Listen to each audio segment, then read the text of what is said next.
அரபியிலே எண்ணியல் கலை நிபுணர்கள் தனியாக இருக்கிறார்கள். இப்னுல் அம்மாது போன்ற எண்ணியல் கலை நிபுணர்கள். அலிஃப்னா 1, பாண்டா 2. அரபுல எண்ணுக்கு தனி மரியாதை இருக்கிறது. இந்த முஹம்மது இருக்கிறதல்லவா, இந்த முஹம்மதை நீங்கள் எண்ணி பார்த்தால் மீம், மீம்னா அரபில வெறும் மீம் அல்ல, மீம் ஏ மீம், இதுக்கு பேர் தான் மீம். மீமுக்கு மொத்தம் 90. மீம்னா 40, ஏன்னா 10, இன்னொரு மீம்னாக்கா 40, மொத்தம் 90. மீம் என்றால் 90. 3 மீம் இருக்கிறது முஹம்மதுல. 3 90 270. தால் என்பதிலே 35 இருக்கிறது, 105. ஹே என்பதிலே 8 இருக்கிறது, 313 சேர்த்தா.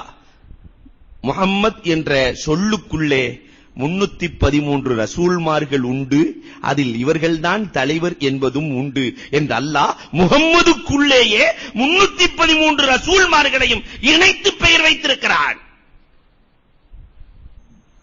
அல்லாஹ்வினுடைய ஒவ்வொரு செயல்பாடும் தேர்ந்தெடுக்கப்பட்ட செயல்பாடு. இந்த எண்ணியல் ஆய்வாளர் இப்னுல் அம்மாது சொல்லுவார்கள், மீம் என்ற வார்த்தை எதை காட்டுகிறது? வரலாற்று ஆசிரியர்கள் எழுதுகிறார்கள், மின்னத்துல்லா, 1000 நிஅமத்துக்கள் சேர்ந்தால் ஒரு மின்னத்தாகும். பெருமானார் அல்லாஹ்வின் மின்னத், பேருபகாரம்.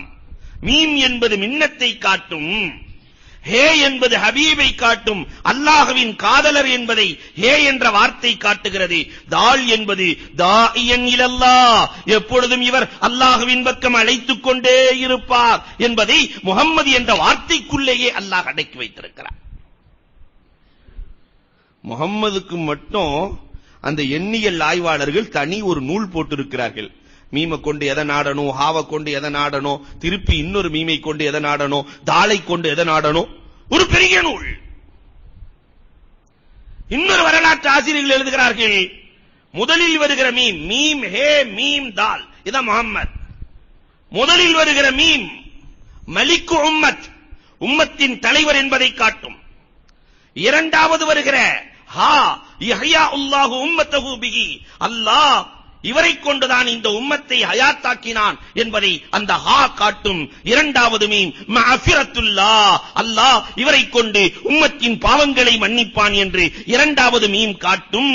அந்த தால் இருக்கிறதே, தாஇயன் இலல்லாஹ், இவர் சதாவும் இருக்கிற பொழுதும் இறந்ததற்கு பிறகும் அல்லாஹ்வின் பக்கம் அழைக்கிற அழைப்பாளி என்று இந்த தால் காட்டும் என்று பேசுகிறார்கள்.